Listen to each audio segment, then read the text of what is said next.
Behind Brajesh Thakur's crooked smile, anatomy of an influential rape-accused Brajesh Thakur, muscle man by nature, has worked persistently to build his empire that comprises 3 newspapers that are run by his son and daughter and a network of shelter homes. Loading. Patna, the life of Brajesh Thakur, the alleged mastermind behind the horrific sexual exploitation scandal of minor girls at the Muzaffarpur shelter home, has been revolving around NGOs and politics for several years now. A native of Pachtahi village under Sakra police station of Muzaffarpur, Brajesh has worked persistently to build his empire that comprises 3 newspapers that are run by his son and daughter and a network of shelter homes. He had also tried his hand at politics, twice, but decided it was not his cup of tea. He still enjoyed clout in political circles, as can be seen by the government contracts he bagged, both for his NGOs and the newspapers. A muscle man by nature, he escaped a bit on his life in 2001 when one of his political rivals sprayed bullets at his house in his ancestral village. The district headquarters is just 18 kilometers away from his village where he has established base for running Hindi daily Prata Kamal. The printing press, his residence and the Balika Grih shelter home turned horror house are located in the same campus in Sahu Road area of Muzaffarpur. His father, from whom he inherited the Hindi daily, was once arrested by CBI for black marketing of newspaper prints in mid-80s. Thakur carried his legacy and even expanded it.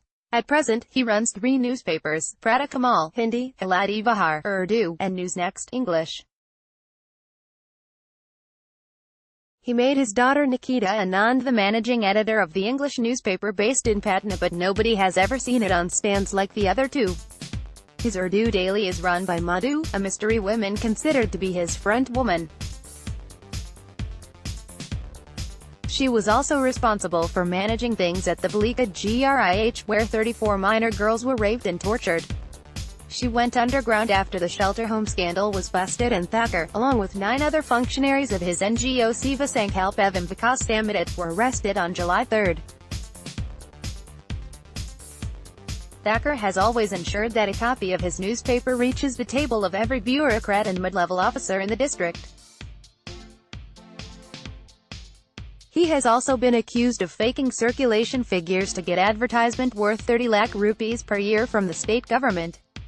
Being the member of Press Advisory Committee of Vidhan Sabha and State-Level Accreditation Committee, he was no stranger in the corridors of power and a regular in chambers of ministers and legislatures, including Deputy CM Sushil Kumar Modi, Rural Development Minister Shravan Kumar and others. Number of NGOs. Brajesh had registered a number of NGOs in the name of his family members and acquaintances.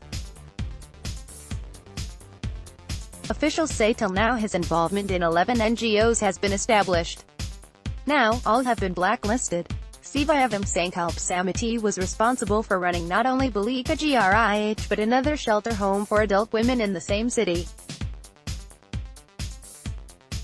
It was named Swadan and is under the scanner as 11 of the adult inmates along with their 4 children were found missing when the police raided its premises. Thakur was also running an old age home in Samastipur in the name of his mother and a children's home in Moithari. He also secured many projects funded by National AIDS Control Organization. Stint in politics. Unlike his father, Brajesh dreamt big on the basis of the contacts he had established through liaisoning and money management. He decided to plunge himself in politics and his first target was to reach to assembly. At the age of 27, he fought as an independent candidate in 1995 assembly election from Kirhani assembly seat and lost by a big margin. Then he joined hands with Rajput muscle man turned politician Anand Mohan, whose wife Lovely Anand had created flutter by defeating Kishori Sinha in the by-election for Vaishali Lok Sabha seat in 1994. Her win was the first setback for then Chief Minister Lalu Yadav's RJD, who was considered anti-upper caste. Anand Mohan and his party Bihar People's Party (BPP) emerged as a hope for the upper caste. Thakur and other prominent Bhumihar leaders found refuge in BPP. Mohan rewarded Brajesh by giving him the ticket in the next assembly elections held in 2000 from the same Kurhani seat. Thakur again lost but ended as runner-up to RJD candidate Basawan Bhagat. But he remained hopeful. On his life, Brajesh lowered his ambitions and filed his nomination for Zilla Parishad elections next. He was in a direct fight with another Mussalman Shah Alam Shabu. It was the month of May and the voting was underway in the scorching heat. In those days of booth capturing, temper was running high in both the camps when someone told Shabu that Thakur was trying to influence voting at some booths. Lakhinder Thakur, also a contestant, remembers what happened next. Infuriated, Shabu and his goons headed for Thakur's home in two ambassador cars. Soon after reaching there, they fired indiscriminately at the Brajesh's house. But fate was on his side and he was unhurt. Brajesh lost this election too and then put brakes on his ambitions but remained politically active. His rival Shabu fought the 2005 election from Kurhani and lost it. He is right now out on bail in another murder case being investigated by the CBI.